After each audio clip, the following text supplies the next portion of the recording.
Today's lineup isn't going to have a specific topic. Instead, I'll be sharing 3 truly terrifying stories. The first one details a potentially haunted mirror. Then I'll be telling a story involving a cemetery. And last but not least, a story about a nighttime security guard at Walmart. A huge thank you to the writers, whose links can be found in the description. If you'd like to send in a story of your own, you can send it to rylhstories@gmail.com. If you enjoy the video, a like and a comment is always appreciated. Subscribing if you're new is as well. Enjoy the video, and as always, I hope you all have a great night. I woke up at 6:27 a.m., as I did every morning. I have OCD, so time is a must to remember. I walked into the bathroom. I opened the cabinet underneath my sink and got my floss out. I looked up into the mirror, expecting to see myself. Well, I did see myself, but it wasn't right. I moved my arm. My reflection in the mirror moved its arm too, only it was a second late. I brushed it off as me being tired. My mirror couldn't have been delayed by a second. That was impossible. I brushed my teeth and went back to sleep. I woke again at 7:09 a.m. I fed my dog. I walked back into the bathroom. My reflection still seemed like it was delayed by a second. I ignored it. It was impossible after all. It was early, I was tired, and that was probably it. I went to work at around 7:42 a.m., not thinking twice about the delay of my reflection in the mirror. There were mirrors that I walked by at work, and they were perfectly fine. I got home at 5:07 p.m., as I usually did. I didn't go into the bathroom until about 10:19 p.m. When I walked in, I looked at the mirror. My reflection was still delayed. I ignored it, thinking it was just because I was tired again. I got ready for bed and went to sleep. The next day when I woke up, it was the same thing, except the delay was 2 seconds late this time. It was weird, but I still could have just been tired. I went to work. The mirrors there were fine. That day I got home from work. I went straight to the bathroom. My reflection was still delayed by 2 seconds. It was so wrong. It was like there was someone inside of the mirror who looked like me, who was copying me, but progressively getting worse at it. This continued on for a few months, the reflection getting a second later every day. By the 5th month, I would walk into the bathroom, and my reflection would stay at the door. I would stare at it expecting it to move, but it never did. This is when the nightmare started.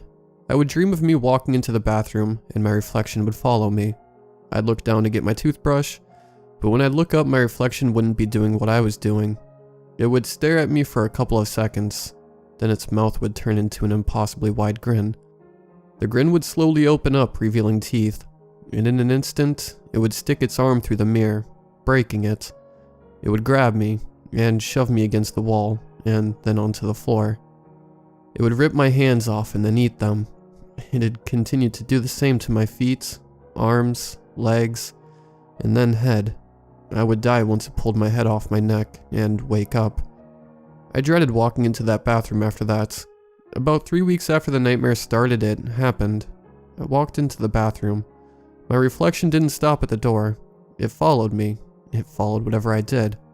I was amazed. I bent down to get my floss. I flossed my teeth and then bent down to get my toothbrush. When I came back up, my reflection wasn't following me. It was staring at me. It grinned its disgustingly wide grin and continued to reveal its teeth. When it was about halfway through opening its grin to show its teeth, I realized what was happening and ran out of the bathroom. I grabbed my dog, his leash, his food, and my keys. I bolted out to my car and jumped in. I started it and stepped on the gas. I drove to the nearest hotel that allowed dogs. It was about 3 miles away. I checked in for 6 months. On the 3rd month, I decided to go back to the house and get the rest of my things. I told the lady at the front desk of the hotel that I wasn't going to be back until about 5 o'clock. The next day, to call my parents to come get my dog. I wrote my parents' numbers on a piece of paper and gave it to her. I bought boxes after I left the hotel, and then drove to the house. I hesitated before putting the key in the lock. Weird. I hadn't locked it before leaving 3 months ago. When I opened the door, I walked into my house and went straight to my room. I made a couple of trips back and forth from my car to the house, and then back to my car.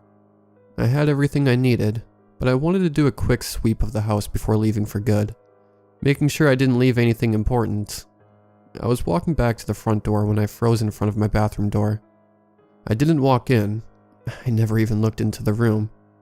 As I was passing it to go out of the front door though, I had noticed something. I looked at the mirror. Without entering the bathroom, there stood my reflection in it, with nothing to reflect off of. I watched it for a couple of seconds before it turned to look at me. It grinned, but it wasn't a slow grin. It was fast. Barely even noticeable. It revealed its teeth to me. I couldn't move. I was frozen in fear, in disbelief. Suddenly it moved its arm forward and broke the mirror. The mirror turned from the back of the bathroom wall into a black void. The thing crawled out of the void where the mirror used to protect me from it. It crept towards me. It was slow. I could outrun it if I could move, but I was stuck. It got right in front of my face. I felt its warm breath hit me. It smelled of cigarette smoke and a dead, decomposing body. I gagged, which awakened my nerves and muscles, allowing me to move. I ran out of the house and to my car. I got in and drove. I drove to the hotel, got everything from inside, including my dog, checked out, and drove out of state. I changed my name, got a haircut, a new clothing style, and a new job. I am now on the journey of forgetting that life, that terrible life, in that stupid house, with the deadly mirror. I don't know if there's a void behind every mirror, but be careful. If your reflection ever gets delayed, move out of your house. Don't stay. I still get nightmares. They make it harder to forget. They make it harder to live.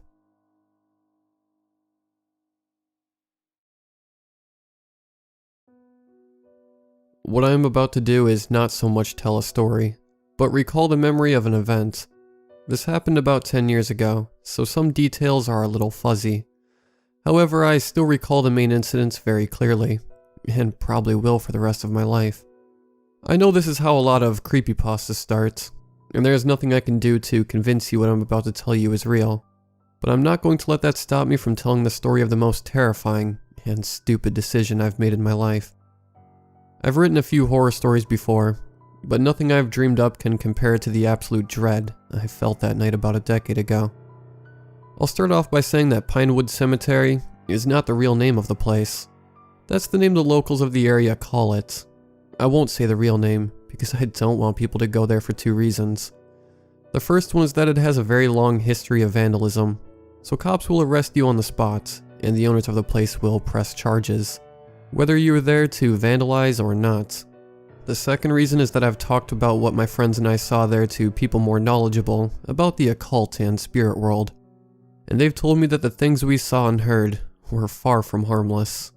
I don't want anyone's life ruined, because they heard my story and wanted to check the place out for themselves. So, back in the summer of 2009, my friends and I decided we wanted to visit the cemetery at night. I'm obviously not going to use our real names, so we'll call my friends Jimmy, Edgar, Keith, and I'll be referring to myself as Carl for this. We were typical bored 18 and 19-year-olds, living in an upscale suburbia with nothing to do but get high or drunk or both, and try to find something to occupy our time besides video games. The town we lived in is mostly filled with older people, so it doesn't offer much variety of nighttime activities for its younger citizens.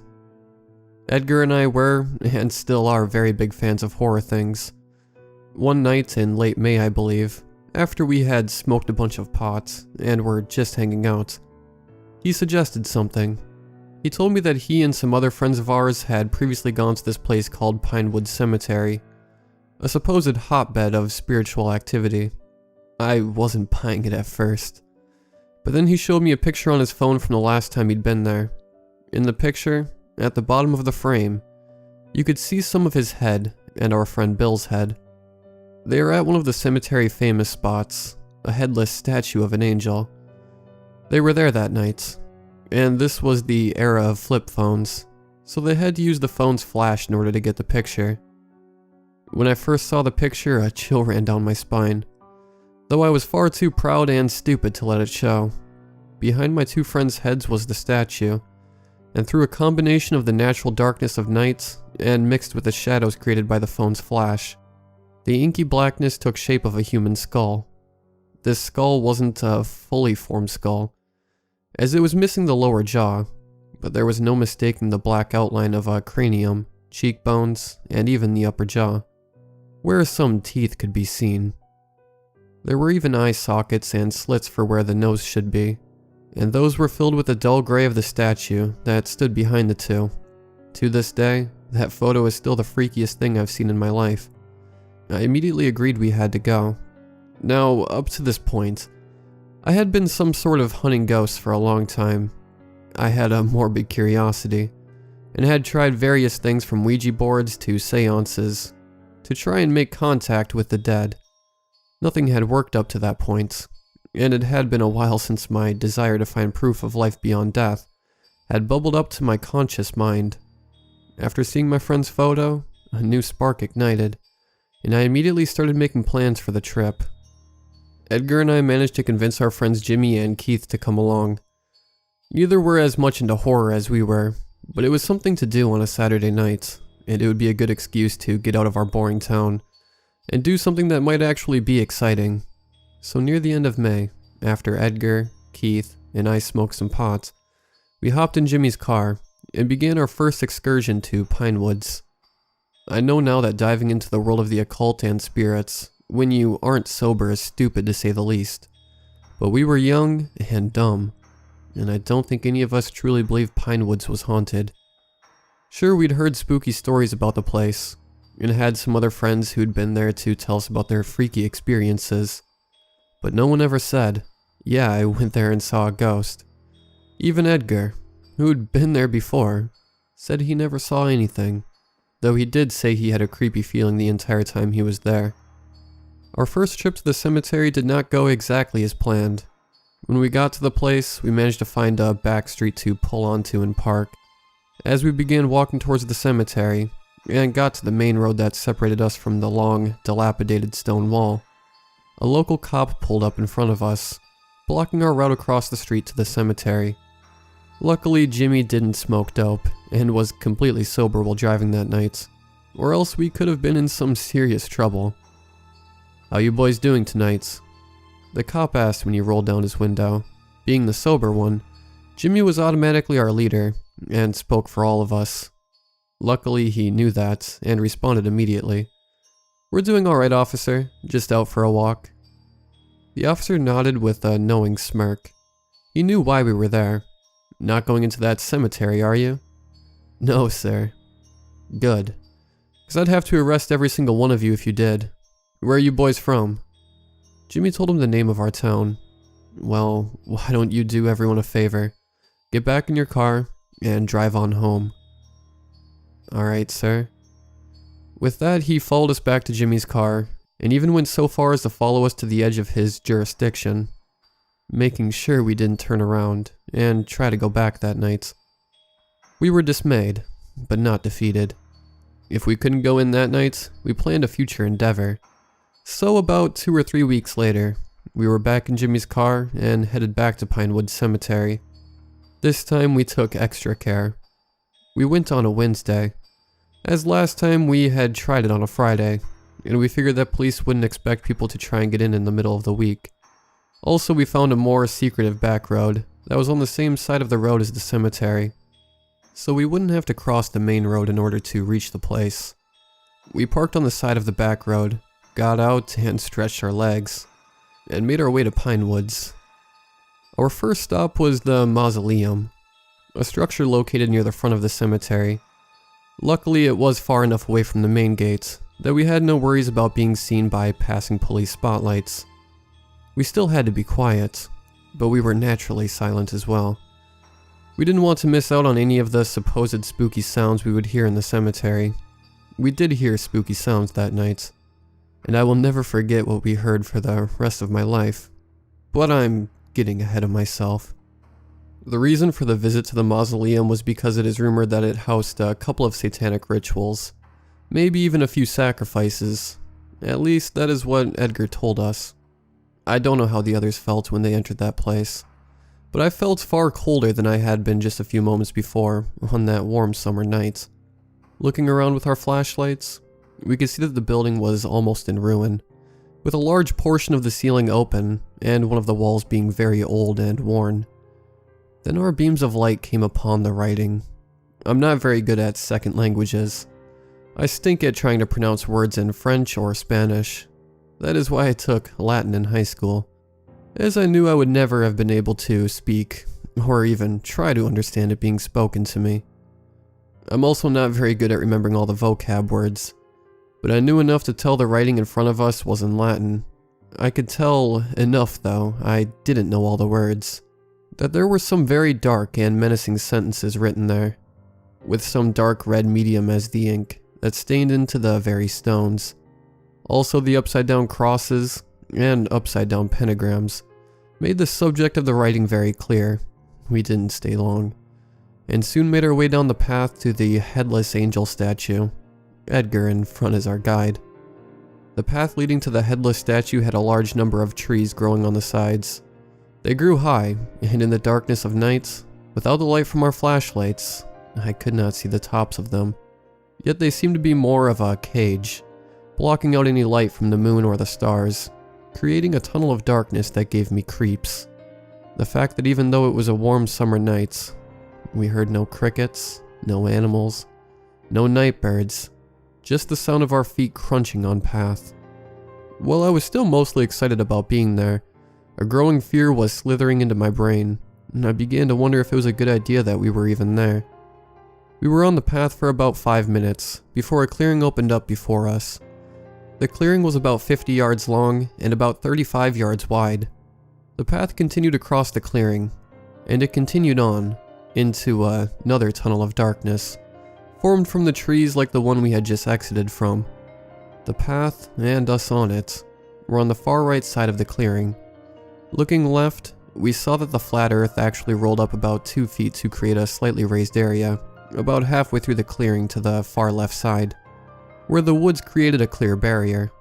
Upon the raised area were a bunch of old gravestones, probably about 20 or so. Closest to us, near the corner but separated from the rest of the trees, that stopped the extension of the clearing, was a large dead tree. It wasn't very tall, but there were a lot of branches, twisted and bent in every which way. On the other side of the clearing, still on the raised plateau of earth, was a small, plainly built crypt. "Edgar, is this where the statue is?" I asked him quietly, hoping we didn't have to go into the crypt. "No, it's farther down the path, not too far now," he responded. I nodded, and we started down the path across the clearing. Keith and Jimmy were not looking very happy, and I could empathize with them. I wasn't afraid, but more and more, my gut was telling me that we should not be here, and the best course of action was to leave right now. But being young and finally in the type of place I'd hoped to explore for a long time, I didn't listen to my gut at all. We continued down the path across the clearing, but only got about 20 feet down it when someone behind me, either Keith or Jimmy, I can't remember, whispered to the rest of us, "Do you guys see that?" Edgar and I turned to see who had said that, and what they were referring to, but we never got the chance. Before we could spin around completely, our eyes came across the dead tree, and it wasn't like it had been not a minute before. Surrounding where the foliage should have been on the tree was a white mist. It didn't look like any sort of fog I'd ever seen before, and the weather conditions that night made fog or mist all but impossible. Yet this mist covered all the branches of the tree, and didn't move at all. However, more than the mist, I remember the eyes. There was a pair of twinkling, red eyes, seemingly suspended from one of the branches closest to the ground. They stood out against the white background they were placed in, and I couldn't see anything behind them. That would be a head for those eyes to reside in, and the eyes were staring at us. All of us, whether it was curiosity or instinct, shone our flashlights up at the tree. The instant the light from the multiple beams hit the tree, the white mist seemed to dissipate, and the eyes were gone. Not only were they gone, but we could not see anything in that tree that would have been the source of those eyes. We kept our flashlight beams on the tree, and everyone looked at each other. I think it was Edgar who shook us out of our delirium, with a comment somewhat like, "Whoa, that was kinda creepy," and urged us to move onward towards the statue. Nervously, the rest of us turned our flashlight beams back to the path, and we began walking again. We made it about another 10 feet when I looked back at the tree. The mist was back, covering the bare branches like cloak, and the eyes had returned. They were in a slightly different place than last time, but were in a better position to watch us. I alerted the rest of the group and we all aimed our flashlights back at the tree. Just like before, the mist and eyes vanished. Again, the group looked at one another, and at that point even I started to get scared. I had seen too many horror movies to ignore the signs that we were starting to get into something deep. But here was the proof I had so long sought after. Even when Keith stated out loud, "We should get out of here," I knew he was right. I sided with Edgar, who said he wanted to press on. After all, mist and glowing eyes can be explained by natural science, and I wanted something that defied everything I had read about in textbooks. I got my very wish soon after that. We pointed our lights back on the path and advanced. Again, we made it about 10 feet when I looked back again at the dead tree. Sure enough, the mist was back, with the eyes. Except there was something different about them.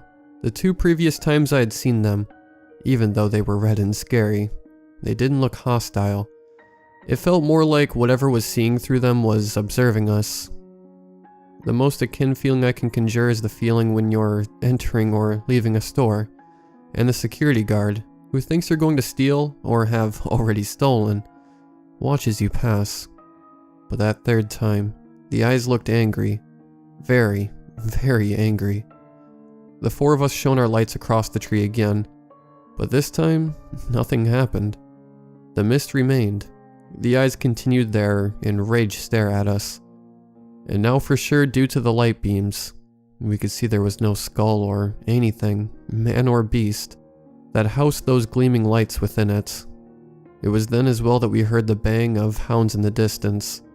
It wasn't the sounds of dogs barking, but more like hounds when they are released on a hunt. But it wasn't even that. I've heard hound dogs bay before, and those cries I heard that night may have been similar, but no dog on earth could emulate those cries. As soon as the howling died down, another sound assaulted our ears. The clanking of chains. Now it didn't sound like the rattling of chains that are attached to someone or something dragging them. It was the sound of chains in a portcullis, of chains being used to open up something big, like a castle drawbridge or a gate. Whatever it was, it sounded very close. And I at least could not break my gaze from the mist and those terrible eyes, who had conquered our lights and stared us down defiantly. This was too much for me. Keith and Jimmy were whimpering softly, and I managed to break my gaze from the tree and turn to Edgar. "We need to leave now," I said matter-of-factly. He continued to stare at the tree in amazement. "No, let's keep going," he responded, sounding a little dazed and confused. I resolved myself. Maybe I would be called a baby later on. Maybe I would be called a party pooper. Whatever. I didn't like what was going on. And if he wanted to come back some other time with some other people to mess around, that's fine with me.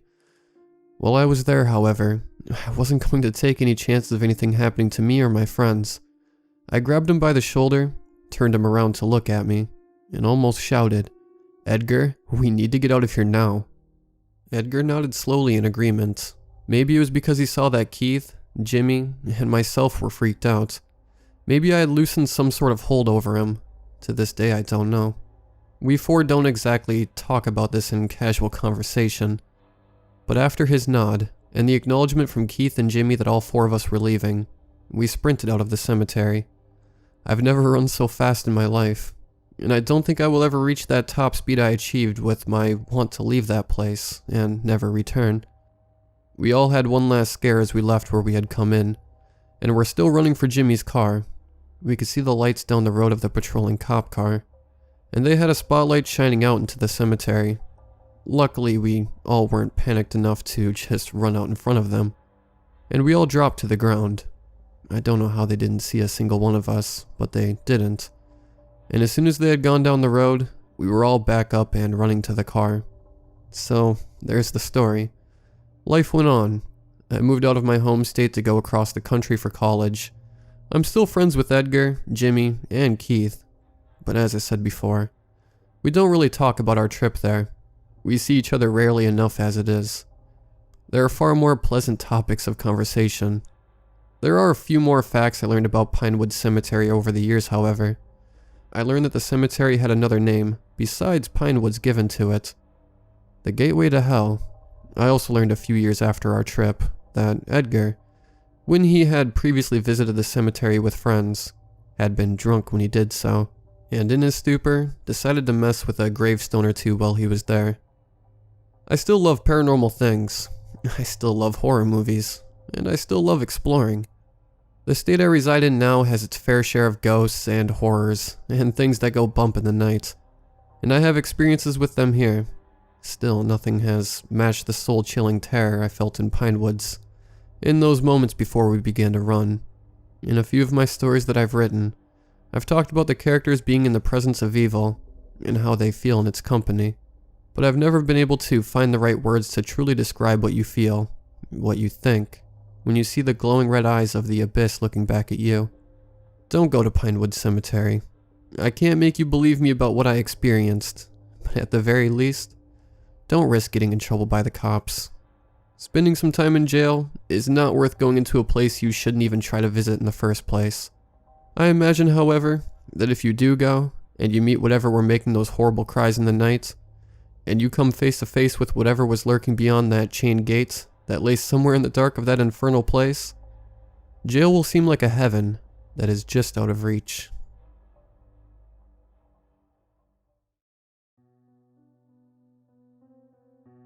I would like to start off by saying that I work as a security guard for a local Walmart, about 5 minutes out from my house. It doesn't pay well, but if I'm going to be honest, I really needed the money. This happened to me on one of my night shifts a couple of days ago, and I can't walk around the store anymore without feeling uneasy. Usually during these night shifts, we have 1 to 2 guards, scheduled until the first opener comes to the store to get ready for the day. I was going to be working with my friend Benny, whom I had known for about 2 years now. That's not important to the story, however. What is that he called in sick an hour before his shift. It really wasn't a big deal, as all we have to do is sit in a room and watch security cameras, and occasionally sweep the aisles with a flashlight once every 2 to 3 hours. I was really just disappointed to be stuck staring at those mind-numbing screens with no friend to keep me distracted and accompanied. The night started off simple enough. I pulled into the parking lot, getting out of my car and breathing in the crisp, cool night air, under the protection of the huge light poles we have scattered across the massive parking lots that Walmarts naturally have. I used my key to unlock the side door that I enter through, and on my way to the office said my farewells and goodnights to the late shift workers and managers. A couple of hours passed, and I was sitting in a chair, reclined back with my hands behind my head, when I got an uneasy feeling at the bottom of my stomach. Like when you're riding a roller coaster, and are going down the big drop. Now I may be a security guard, but the only thing I'm allowed to carry is pepper spray, so I don't really have a weapon. And this only amplified the sudden feeling of terror that I couldn't pinpoint the origin of. I chalked it up to just being paranoid, as I was the only one there for the night, and I was used to having another person to talk to. A little bit later I grabbed my flashlight and began to stride around the massive and empty store, until I came across another odd sight. Down one of the aisles with toys in them, there was a ventilation shaft with the metal grid covering it shoved to the side.